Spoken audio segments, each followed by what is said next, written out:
नमस्कार दोस्तों, आप सभी का स्वागत है आपके अपने YouTube चैनल धार्मिक ज्ञान कथा में। दोस्तों, कौन है बाबा खाटू श्याम? जानिए खाटू श्याम जी का इतिहास। दोस्तों, राजस्थान के सीकर जिले के गांव खाटू के नरेश खाटू श्याम जी को पूरी दुनिया में शीश के दानी के नाम से भी जाना जाता है।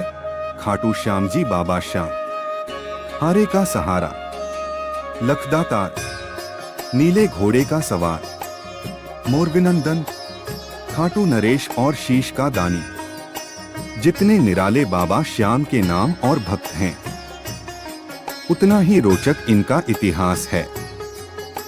दोस्तों, राजस्थान के सीकर जिले के गांव खाटू के नरेश खाटू श्याम जी को पूरी दुनिया में शीश के दानी के नाम से भी क्यों जाना जाता है? कौन है खाटू श्याम जी? कैसे बने बाबा श्याम? इन सब के पीछे कौन सी पौराणिक कथा है? खाटू श्याम जी की कथा। कौरव वंश के राजा दुर्योधन ने निर्दोष पांडवों को सताने और उन्हें मारने के लिए लाक्षागृह का निर्माण किया था, पर सौभाग्यवश वे उसमें से बच निकले और वनवास में रहने लगे। एक समय जब वे वन में सो रहे थे, उस स्थान के पास ही एक हिडिंब नामक राक्षस अपनी बहन हिडिंबी सहित रहता था। तब उनको मनुष्य पांडवों की गंध आई तो उन्हें देखकर यह राक्षस अपनी बहन से बोला, इन मनुष्यों को मारकर मेरे पास ले आओ। अपने भाई के आदेश से वह वहां आई जहां पास ही सभी भाई द्रौपदी सहित सो रहे थे और भीम उनकी रक्षा में जाग रहा था। भीम के स्वरूप को देखकर हिडिंबी उस पर मोहित हो गई और मन में यह सोचने लगी, मेरे लिए उपयुक्त पति यही हो सकता है। उसने भाई की परवाह किए बिना भीम को पति मान लिया। कुछ देर बाद हिडिंबी के वापस न लौटने पर हिडिंबासुर वहां आया और स्त्री के सुंदर भेष में अपनी बहन को भीम से बात करता देख क्रोधित हुआ। तत्पश्चात हिडिंबी के अनुनय विनय से माता कुंती व युधिष्ठिर के निर्णय से दोनों का गंधर्व विवाह हुआ। उपरोक्त अवधि के अंतर्गत हिडिंबी गर्भवती हुई और एक महाबलवान पुत्र को जन्म दिया। बाल रहित होने से बालक का नाम घटोत्कच रखा गया। हिडिंबा ने कहा कि मेरा भीम के साथ रहने का समय समाप्त हो गया है और आवश्यकता होने पर पुण्य मिलने के लिए कह वह अपने स्थान पर चली गई। साथ ही घटोत्कच भी सभी को प्रणाम कर आज्ञा लेकर उत्तर दिशा की ओर चला गया।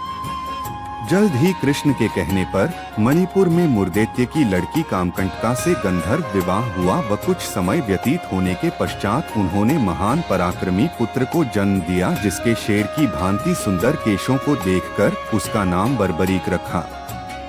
बल की प्राप्ति के लिए उसने देवियों की निरंतर आराधना कर तीनों लोकों में किसी में ऐसा दुर्लभ अतुलनीय बल का वरदान पाया। देवियों ने बर्बरीक को कुछ समय वहीं निवास करने के लिए कहा और कहा कि एक विजय नामक ब्राह्मण आएंगे, उनके संग में तुम्हारा और अधिक कल्याण होगा। आज्ञानुसार बर्बरीक वहां रहने लगा।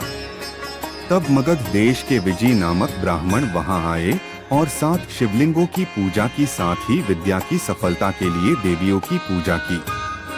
ब्राह्मण को स्वप्न में आकर कहा कि सिद्ध माता के सामने आंगन में साधना करो, बर्बरीक तुम्हारी सहायता करेगा। ब्राह्मण के आदेश से बर्बरीक ने साधना में विघ्न डालने वाले सभी राक्षसों को यमलोक भेज दिया। उन असुरों को मारने पर नागों के राजा वासुकी वहां आए और बर्बरीक को दान मांगने के लिए कहा। तब बर्बरीक ने विजय की निर्विघ्न तपस्या सफल हो यही वर मांगा। ब्राह्मण की तपस्या सफल होने पर उसने बर्बरीक को युद्ध में विजयी होने का वरदान दिया। तत्पश्चात विजय को देवताओं ने सिद्धश्चर्य प्रदान किया, तब से उनका नाम सिद्धसेन हो गया। कुछ काल बीत जाने के बाद कुरुक्षेत्र मैदान में कौरवों और पांडवों के बीच में युद्ध की तैयारियां होने लगी। इस अवसर पर बर्बरीक भी अपने तेज नीले घोड़े पर सवार होकर आ रहे थे। तब रास्ते में ही भगवान श्री कृष्ण ने बर्बरीक की परीक्षा लेने के लिए ब्राह्मण के भेष में उसके पास पहुँचे। भगवान ने बर्बरीक की मन की बात जानने के लिए उससे पूछा कि तुम किसकी ओर से युद्ध लड़ने आए हो? तब बर्बरीक ने कहा कि जो कमजोर पक्ष होगा उसकी ओर से युद्ध में लड़ूंगा। भगवान ने बर्बरीक से कहा कि तुम 3 बाणों से सारी सेना को कैसे नष्ट कर सकते हो। तब बर्बरीक ने कहा कि सामने वाले पीपल वृक्ष के सभी पत्ते एक बाण से ही निशान हो जाएं और दूसरा उसे बेध देगा। कृष्ण ने मुट्ठी व पैर के नीचे 2 पत्ते छिपा लिए, पर देखते ही एक बाण से क्षण भर में सब पत्ते बेध गए। तब श्री कृष्ण ने देखा वास्तव में यह एक ही बार में सबको यमलोक भेज सकता है।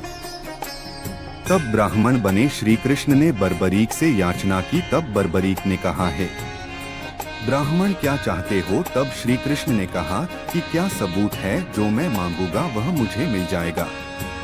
तब बर्बरीक ने कहा, जब वचन की बात की है तो तुम प्राण भी मांगोगे तो मिल जाएंगे। तो ब्राह्मण के भेष में नटवर बोले, मुझे तुम्हारा शीश का दान चाहिए। यह सुनकर बर्बरीक स्तब्ध रह गए और बोले, मैं अपना वचन सहर्ष पूरा करूंगा, पर सत्य कहो आप कौन हो? तब कृष्ण ने अपना विराट स्वरूप बताते हुए कहा कि मैंने यह सोचा कि यदि तुम युद्ध में भाग लोगे तो दोनों कुल पूर्णतया नष्ट हो जाएंगे। तब बर्बरीक ने कहा कि आप मेरा शीश का दान तो ले लीजिए, पर मेरी एक इच्छा है कि मैं युद्ध को आखिर तक देख सकूं। तब भगवान ने कहा कि तुम्हारी यह इच्छा पूरी होगी। तब बर्बरीक ने अपना शीश धड़ से काट कर दे दिया। शीश को अमृत जड़ियों के सहारे पहाड़ के ऊंचे शिखर पीपल वृक्ष पर स्थापित कर दिया। 18 दिन तक चले युद्ध में पांडवों को विजय प्राप्त हुई, साथ ही उन्हें अपनी जीत पर घमंड हो गया। तब कृष्ण उन सबको लेकर वहां पहुंचे जहां बर्बरीक का सिर स्थापित था। बर्बरीक के सामने पांडव अपनी अपनी वीरता का बखान करने लग गए। तब बर्बरीक के सिर ने कहा कि आप सबका घमंड करना व्यर्थ है, जीत श्री कृष्ण की नितिज्ञ से ही मिली है। मुझे तो इस युद्ध में श्री कृष्ण का सुदर्शन चक्र ही चलता नजर आया था। इसके बाद बर्बरीक चुप हो गए और आकाश से फूलों की वर्षा होने लगी। तब भगवान कृष्ण ने प्रसन्न होकर बर्बरीक को वरदान दिया कि कलयुग में मेरे श्याम नाम से पूजे जाओगे और तुम्हारे स्मरण से सभी मनोरथ पूर्ण होंगे। तो दोस्तों, यह था खाटू श्याम जी का इतिहास। अगर आपको यह कथा पसंद आई होगी तो प्लीज चैनल को सब्सक्राइब जरूर करें, वीडियो को लाइक और शेयर भी करें। तो चलिए दोस्तों, मिलते हैं अगली वीडियो में। धन्यवाद दोस्तों।